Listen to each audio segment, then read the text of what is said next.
Well, thank you, Wildcats, for that unbelievable welcome. Is there a hockey game after this? I know the team's doing great this year.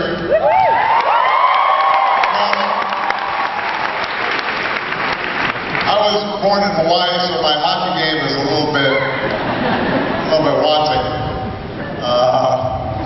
Nick and Laura, thank you so much for the outstanding work that you and so many of the students did in organizing this forum. Please give them a big round of applause. We appreciate it. And to the faculty and the staff who have accommodated us here tonight, to the state legislators and local and municipal office holders who are here, thank you so much for taking the time. And most of all, thanks to all of you. This is an unbelievable turnout, and is just one more example. It's just one more example of why it is good to compete in the New Hampshire primary.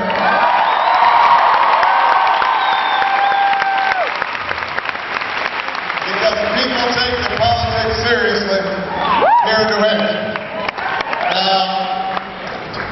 I just noticed the little carpet thing. This is pretty nice. When did we get this? How much did this cost? Yeah, exactly. So I know where I am. Speaking of which, I don't know what you guys did this weekend, but I announced that I was running for the presidency of the United States.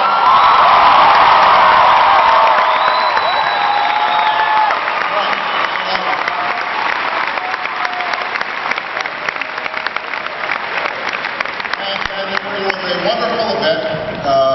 We had the announcement in Springfield, Illinois, in front of the old state capitol, where I had served as a state legislature, actually in the new state capitol, but also in the old state capitol where Abraham Lincoln served and then gave his famous speech, noting that a house divided against itself could not stand.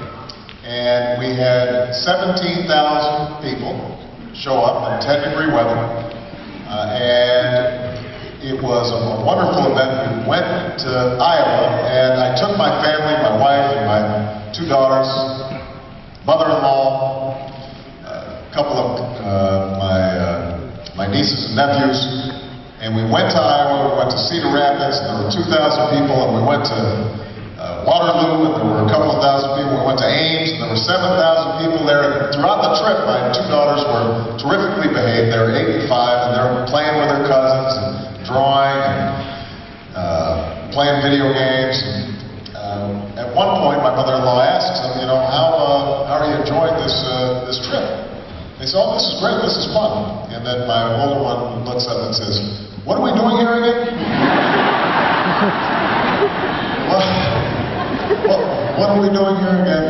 And then my 5-year-old said, I think it's about Daddy's president thing.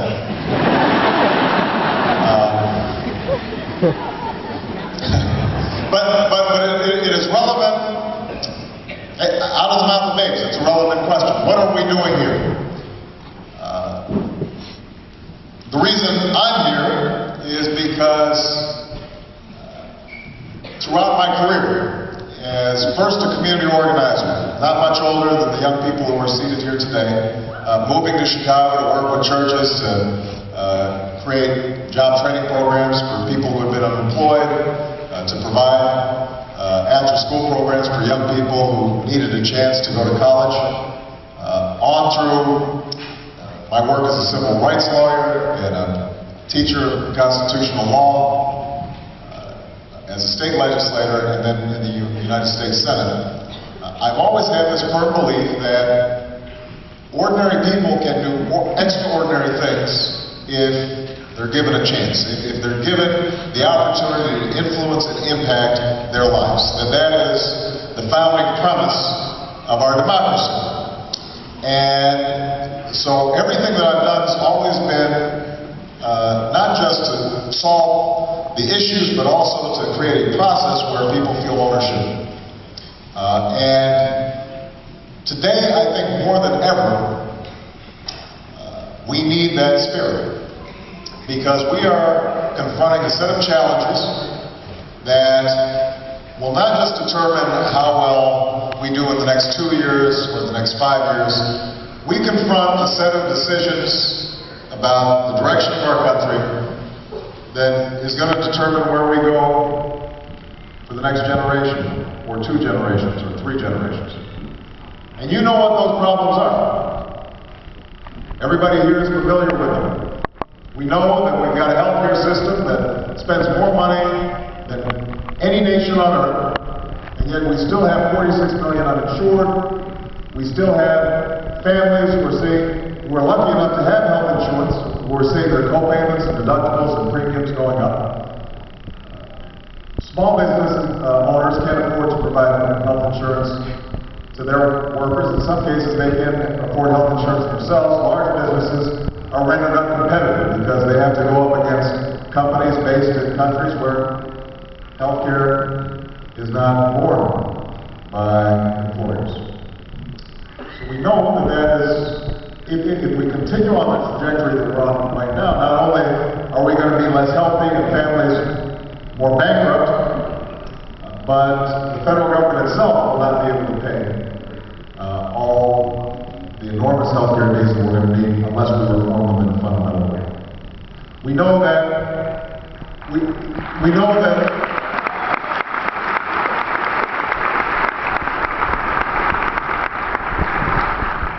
that we live in a global economy, a digital economy, and that every young people here is going to have to compete not just against young people in Boston or Chicago or Los Angeles. They're going to have to compete against young people in Beijing and Bangalore, which means that we're going to have to fundamentally restructure how we educate our young people. There's going to have to be lifelong learning in place.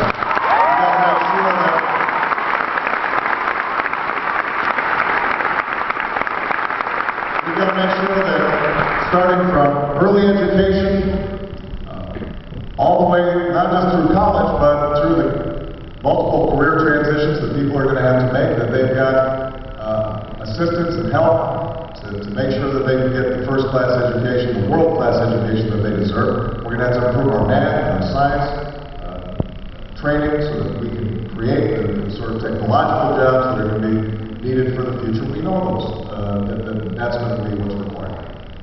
We know that we have an energy crisis brought about by inaction at the federal level. That not only does it hit us in the pocketbook every time gas goes up, every time the world spot market goes up, we can't fill up your tank without basically putting a little more money into some of the most profitable companies on earth. But we also know we're sending $800 million to some of the most hostile nations on us. So we end up, as a consequence of our dependence on foreign oil, financing both sides of the war on terrorism. And we understand that in the bargain, we are also creating a situation in which, because of the release of carbon dioxide into the atmosphere, we may be threatening the very future of the planet. And we have a situation.